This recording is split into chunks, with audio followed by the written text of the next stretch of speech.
ஞானானந்தமயம் தேவம் நிர்மலஸ்படிகாகிருதியும் ஆதாரம் சர்வ வித்யாநாகாய கிரீவம் உபாஸ்மிகை. நெக்ஸ்ட் ஜென் டிவி நேயர்களுக்கு அஸ்ட்ரோ கேஎஸ் ஐயங்காரின் பணிவான நமஸ்காரங்கள்.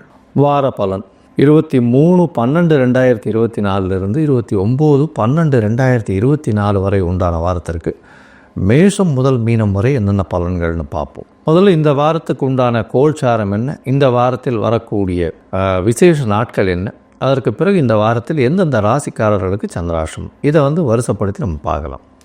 இந்த வாரத்தினுடைய கோல்சாரம் அப்படின்னு பார்த்தோம்னா, ரிஷபத்தில் குரு வக்கரகதியில், கடகத்தில் செவ்வாய் வக்கரகதியில், கன்னியில் கேதுவும், ரிச்சிகத்தில் புதன், தனுசுவில் சூரியன், மகரத்தில் சுக்கிரன், கும்பத்தில் சனி, மீனத்தில் ராகு. இந்த வாரத்தில் பார்த்தோம்னா அதிவேகமாக செல்லக்கூடிய கிரகமான சந்திரன் உத்திர நட்சத்திரம் கன்னியா ராசியிலிருந்து, அதாவது 2வது பாதத்திலிருந்து மூல நட்சத்திரம் முதல் பாதம், அதாவது தனுசு ராசி வரலும் போகிறார். இந்த வாரத்தில் பார்த்தடையானால் 4 ராசிகள், அதாவது கன்னி, துலாம், விருச்சிகம், தனுசு 4 ராசிகள் போகிறார். இந்த வாரத்தில் வரக்கூடிய விசேஷ நாட்கள் என்னென்ன அப்படின்னு பார்க்கும்பொழுது, இந்த வாரத்தில் 23/12/2024 அன்றைக்கி அஷ்டகா அன்வஷ்டகான்னு போட்டிருக்கும். அதாவது பொதுவாக ஒரு வருஷத்திற்கு 96 நாட்கள் தர்ப்பணம் செய்ய வேண்டிய நாட்கள் பித்திருக்களுக்கு உண்டானது. இதில் பார்த்தாலேயானால் அஷ்டகா அன்வஷ்டகா அப்படின்றது மார்கழி மாதத்தில் வரக்கூடிய கிருஷ்ணபக்ஷ சப்தமி, அஷ்டமி, நவமி இந்த 3 நாட்களும் தர்ப்பணம் பண்ணணும். அந்த மாதிரி மார்கழி, தை, மாசி, பங்குனி இந்த 4 மாதங்களும் 3 நாள் 12 நாள் பண்ண வேண்டிய கட்டாயம். இது ரொம்பவும் விசேஷமானது, மிகவும் முக்கியமானதும் கூட. உங்களுடைய அருகில் இருக்கக்கூடிய சம்பிரதாயத்தை பேஸ் பண்ணி இருக்கக்கூடிய வாத்தியார்களை கேட்டு தெரிஞ்சுக்கோங்க. இந்த வாரத்தில் பார்த்தேடையானால் ஏகாதசி எண்ணிக்கை அப்படின்னா 26ஆம் தேதி எண்ணிக்கை ஏகாதசி வருது.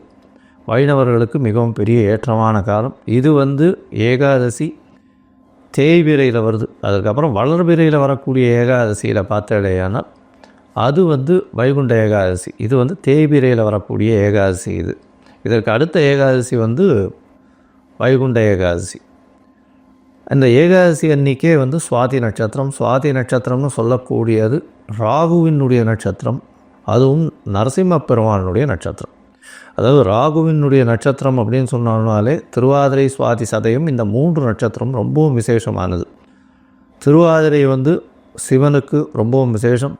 ஆதிரை அதாவது திரு என்ற அடைமொழி கொண்டது 2 நட்சத்திரம், ஒன்று திருவோணம், இன்னொன்று திரு ஆதிரை. இந்த 2 நட்சத்திரமுமே மிகவும் விசேஷம். இதில் பார்த்தேன்னா ஆதிரை நட்சத்திரத்தை பொறுத்தவரையிலும் சிவபெருமானுக்கும், ஸ்ரவண நட்சத்திரம் ஓண நட்சத்திரத்தை பொறுத்தவரையிலும் பெருமானுக்கும் மிகவும் பிரசித்தியாக சொல்லக்கூடியது. இதில் திருவாதிரை நட்சத்திரம் ராகுவனுடைய நட்சத்திரம். அதே மாதிரி சுவாதி நட்சத்திரம் நரசிம்ம பெருமாள் நட்சத்திரம், லக்ஷ்மி நரசிம்மனுடைய நட்சத்திரம். அதே மாதிரி சதய நட்சத்திரம் அப்படின்னு பார்த்தாலே ஆனால் இந்திரனுக்கு உண்டான நட்சத்திரம். அதனால் ராகுவினுடைய நட்சத்திரங்கள் எல்லா நட்சத்திரங்களும் ஐஸ்வர்யத்தை கொடுக்கக்கூடிய நட்சத்திரங்கள்.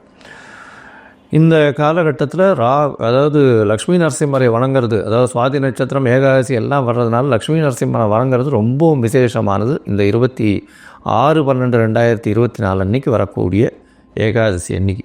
அதுக்கு அடுத்த நாள் மகாபெரிவரனுடைய ஜெயந்தி வருது. 27ஆம் தேதி 27/12 அன்னைக்கு அவருடைய பெரியவாளுடைய ஆராதனை வருது.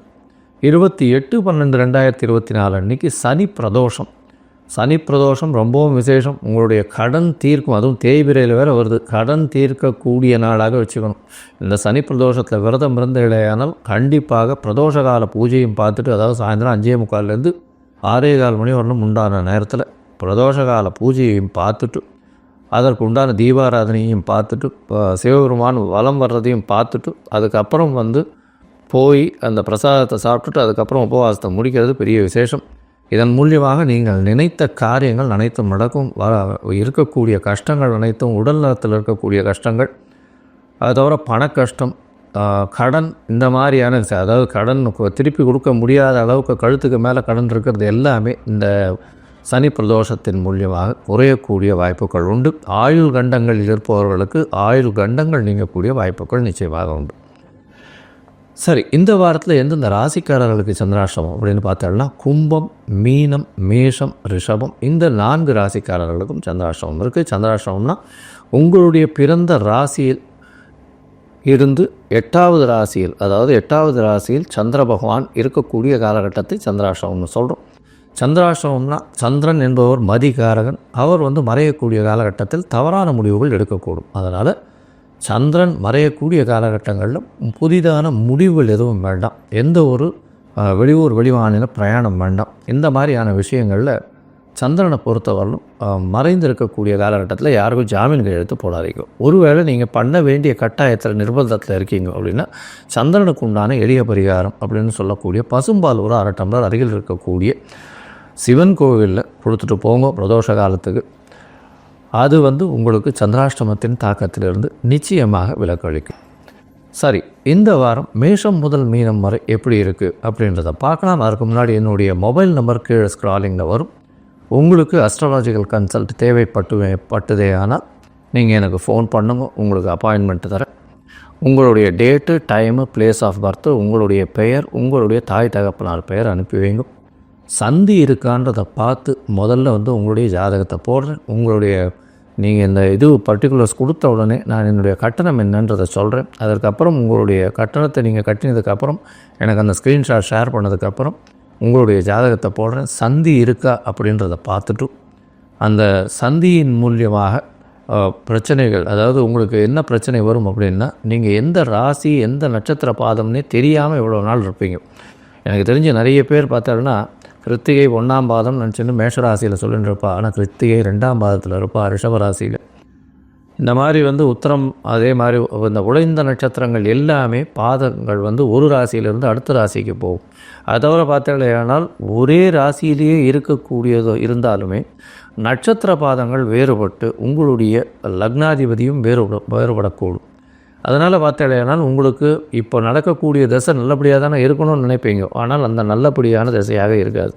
இதற்கு முக்கியமான காரணம் அந்த சந்தி நட்சத்திர சந்தி, நட்சத்திர பாத சந்தி, லக்ன சந்தி இதெல்லாம் பார்த்து உங்களுடைய ஜாதகத்தை போட்டு அதுக்கப்புறம் ஒரு 3-4 நாளில் அப்பாயின்மெண்ட் கொடுக்குறேன். நம்ம ஆன்லைனில் டிஸ்கஸ் பண்ணலாம். இப்போ மேஷம் முதல் மீனம் வரை 23/12/2024 29/12/2024 வரை உண்டான வாரத்திற்கு என்னென்ன பலன் அப்படின்னு ஒன்றா பார்க்கலாம். மேஷம், அஸ்வினி, பரணி, கிருத்திகை இந்த 3 நட்சத்திரம் 9 பாதங்களை கொண்ட ராசியின் அதிபதினு சொல்லக்கூடியவர் செவ்வாய் ராசிக்கு 4ஆம் இடத்துல வக்கரகதியில் நீச்சம் பெற்றிருக்கார். நீச்சம் பெற்று வக்கரம் பெறதுனால உச்சம் பெற்றதற்கு சமம் அப்படின்றத ஜோதிட சாஸ்திரம் சொல்கிறது. இந்த காலகட்டத்தில் பார்த்தாலேயானால் உங்களுடைய மன உறுதி மிகவும் நல்லபடியாகவே இருக்கும். எல்லா விஷயத்திலையும் வெற்றி பெறக்கூடிய வாய்ப்பு உண்டு. பண வரவிற்கு பஞ்சம் இருக்காது. ஏன்னா குரு உங்களுடைய ராசிக்கு 2ஆம் இடத்துலேயே வக்கரகதியில் இருக்கார். இருந்தாலும் ராசிக்கு 4ஆம் இடத்துல செவ்வாய் இருக்கிறதுனால புதிய வீடு மனை வாங்கக்கூடிய பாக்கியம் நிச்சயமாக உண்டு. தாயின் உடல்நிலையில் நல்ல ஒரு ஏற்றம் இருக்கக்கூடிய காலகட்டமாக அமையும். உங்களுடைய ராசிக்கு பார்த்தோம்னா 4ஆம் இடத்துல இருக்கக்கூடிய செவ்வாய் படிப்பில் நல்ல கான்சன்ட்ரேஷன் ஃபோக்கஸை கொடுக்கக்கூடிய வாய்ப்புகள் நிச்சயமாக இந்த வாரம் அமைய போகிறது. உங்களுடைய ராசிக்கு பார்த்தோம்னா 2ஆம் இடத்துல இருக்கக்கூடிய குரு பகவான் குடும்பத்தில் நல்ல ஒரு சந்தோஷத்தை ஏற்படுத்தக்கூடிய காலகட்டமாக அமையும். குடும்பத்தில் பார்த்தீங்கன்னா கணவன் மனைவிக்குள்ள நல்ல ஒரு அந்யோன்யம் இருக்கக்கூடிய காலகட்டம். ஏன்னா உங்களுடைய ராசிக்கு சப்தமாதிபதினு சொல்லக்கூடிய ஒரு சுக்கிரன் அவர் 7ஆம் இடத்துலேருந்து 10ஆம் இடத்துல இருக்கார். 10ஆம் இடத்துல 7ஆம் அதிபதி 10ஆம் இடத்துல இருக்கிறது ஒரு கேந்திரத்திலேருந்து இன்னொரு கேந்திரத்தில் இருக்கிறது ரொம்பவும் விசேஷம். இதன் மூலியமாக பார்த்தடையானால் உங்களுக்கு எல்லா விதமான ஏற்றங்களும் கிடைக்கும். தொழிலில் பெரிய ஏற்றங்களும் மாற்றங்களும் இருக்கக்கூடிய காலகட்டம். ராசிக்கு 11ஆம் இடத்துல சனி பகவான் 11 இருக்கிறதுனால அபரிமிதமான பணவரவிற்கும் லாபத்திற்கும் பஞ்சம் இல்லாமல் இருக்கக்கூடிய காலகட்டமாக அமையப்போகுது. உங்களுடைய ராசிக்கு 6ஆம் இடத்தில் கேது. இதனால் உங்களுடைய வேலையில் மாற்றம், வேலையில் ஒரு பெரிய ஏற்றம், ப்ரமோஷன் கிடைக்கக்கூடிய வாய்ப்பு, அதன் மூலியமாக உங்களுக்கு அதீத பணவரவு வரக்கூடிய காலகட்டமாக இருக்கும். ராசிக்கு பார்த்தடையானால் 8ஆம் இடத்துல 3-6 அதிபதி 8ஆம் இடத்துல மறைந்து இருக்கக்கூடிய காலகட்டம்ன்றதுனால உங்களுடைய முயற்சிகள் வெளிநாடு போகணுன்றதுக்கு பார்த்துட்டு இருந்தீங்கன்னா நிச்சயமாக வெற்றி பெறக்கூடிய காலகட்டமாக அமையும். அதோடு பார்த்தடையானால் 6ஆம் அதிபதி 8ஆம் இடத்துல மறைந்திருக்கிறதுனால நிச்சயமாக வேலை நிமித்தமாக திடீர் யோகங்கள் வரும். வெளிநாட்டுக்கு போகக்கூடிய ப்ராஜெக்ட் ஒர்க்குக்குன்னு போகக்கூடிய வாய்ப்புகள் நிச்சயமாக இருக்கும். உங்களுடைய ராசிக்கு 9ஆம் இடத்துல சூரியன் 5ஆம் அதிபதி 9ஆம் இடத்துல இருக்கிறது பெரிய விசேஷம். இதன் மூலியமாக ஒரு திரிகோணாதிபதி இன்னொரு திரிகோணத்தில் போய் அமர்றதன் மூலியமாக தந்தையின் மூலியமாக நல்ல ஒரு ஏற்றம் கிடைக்கும். உங்களுடைய குழந்தைகள் மூலியமாக உங்களுக்கு ஒரு பெரிய ஏற்றத்தை கிடைக்கக்கூடிய காலகட்டமாக இந்த வாரம் அமையிறது. இந்த வாரம் பார்த்தடையானால் உங்களுடைய ராசிக்கு 6ஆம் இடத்துல அதிவேகமாக செல்லக்கூடிய கிரகமான சந்திரன் இந்த வாரத்தை ஆரம்பிக்கிறார். 23ஆம் தேதியிலிருந்து 25ஆம் தேதி காலை ஒரு 2:30 மணி வரலும் இருக்கக்கூடிய காலகட்டத்தில் சந்திரன் உங்களுடைய ராசிக்கு 6ஆம் இடத்துல இருக்கிற வேலையில் மாற்றங்கள் வரும். அதை தவிர பார்த்தடையானால் புதிய கடன் வாங்கக்கூடிய யோகம் வரக்கூடிய காலகட்டமாக அமைய போகிறது. உங்களுடைய ராசிக்கு சப்தமத்தில் சந்திரன் வருது. 7ஆம் இடத்தில் சந்திர பகவான் வரும் பொழுது இந்த காலகட்டத்தில் செவ்வாயின் பார்வையில் வேறு இருக்கார். சந்திரன் 7ஆம் இடத்துல இருக்கும் பொழுது 4ஆம் இடத்துல இருக்கக்கூடிய செவ்வாயின் பார்வையில் இருக்கக்கூடிய காலகட்டமாக அமையிறது. 4ஆம் அதிபதி 7ஆம் இடத்துல இருக்கிறது பெரிய விசேஷத்தை கொடுக்கும். தாயின் உடல்நிலையில் நல்ல ஒரு ஏற்றம் இருக்கும். உங்களுடைய முயற்சிகள் எல்லாமே வெற்றி பெறும். எதிர்பாலினத்தவர் மூலியமாக திடீர் ஏற்றம் கிடைக்கக்கூடிய காலகட்டம். அதை தவிர பார்த்தாலேயானால் உங்களுடைய பார்ட்னர்ஷிப் பிஸ்னஸில் நல்ல ஒரு ஏற்றம் கிடைக்கக்கூடிய காலகட்டமாக அமையப்போகிறது. உங்களுடைய ராசிக்கு பார்த்தாலேயானால் 7ஆம் இடத்துல இருக்கக்கூடிய சந்திரன் 8ஆம் இடத்துக்கு போகிறார். இது 7ஆம் இடத்துல 25ஆம் தேதி காலையிலிருந்து 27ஆம் தேதி மதியம் ஒரு 12:30 மணி வரலாம் இருக்கார். அதற்கு பிறகு உங்களுடைய ராசிக்கு 8ஆம் இடத்துக்கு போகிறார் சந்திரன். 8ஆம் இடத்துல சந்திரன் போகும்போது சந்திராஷ்டம காலமாக இருக்குது. 4ஆம் அதிபதி 8ஆம் இடத்துல போகும்போது படிப்பில் கொஞ்சம் கவனம் இருக்கிறது தேவை. அதை தவிர பார்த்தோம்னா புதனும் சந்திரனும் சேர்ந்து இருக்கக்கூடிய காலகட்டம். குருவின் பார்வையில் குரு சந்திர யோகம் அமையிறது. இருந்தாலும் படிப்பில் ரொம்ப ஜாகிரதையாக இருக்கணும். தாயின் உடல்நிலையில் சற்று பின்னடைவு இருக்கும். உங்களுடைய இளைய சகோதரர்கள் மூலியமாக சிறு சிறு பிரச்சனைகள் வரக்கூடிய காலகட்டமாக அமையப்போகிறது. உங்களுடைய ராசிக்கு பார்த்தாலேயானால் 29ஆம் தேதி வரலும் சந்திர பகவான் அங்கே இருக்கார். 29ஆம் தேதி ராத்திரி ஒரு 11:30 மணி வரலும்.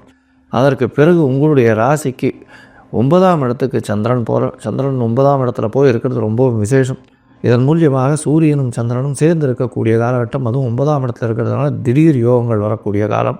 பித்திருக்கள் மூலியமாக நல்ல ஒரு ஏற்றம் கிடைக்கக்கூடிய காலம். பாக்கிய ஸ்தானத்திலேயே போய் 2 பேரும் தாயும் சந்தையும் அமர்ந்திருக்கிறதுக்கு, சூரியனும் சந்திரனும் இருக்கக்கூடிய காலகட்டம் பெரிய ஏற்றத்தை கொடுக்கக்கூடிய காலகட்டமாக அமையப்போகிறது. இந்த வாரம் 1ஆம் தேதி காலை ஒரு 6 மணி வரணும். 1/1/2025 வரணும் இந்த காலகட்டத்தில் அமைய போகிறது. இந்த வாரத்தில் உங்களுக்கு ஒரு பெரிய ஏற்றமான காலகட்டமாக இருக்கும். நீங்கள் அருகில் இருக்கக்கூடிய முருகப்பெருமானை போய் வணங்கிட்டு வாங்க. அதன் மூலியமாக நல்ல ஒரு ஏற்றமும் மாற்றமும் இந்த வாரம் நிச்சயமாக வந்தது.